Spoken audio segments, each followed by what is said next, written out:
Hi friends, இங்கே பாருங்கள் எங்கள் வீட்டுக்கிட்ட எவ்வளோ குரங்கு வந்திருக்குங்க. அந்த பூவெல்லாம் பிச்சு சாப்பிடுது. டஸ்ட்பினில் இருக்கிறதெல்லாம் எடுத்து போட்டுட்டு வாழைப்பழம் 2 கொடுத்தேன், சாப்பிட்டுட்டு எல்லாம் குடும்பமாக உட்காந்துட்டு இருக்குது பாருங்கள். எப்படி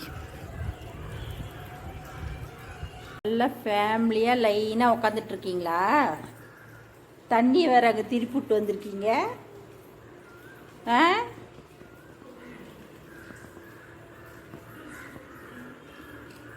இப்போ திருப்பி விட்டு தண்ணி எப்படி குடிக்கிறத பத்தியா?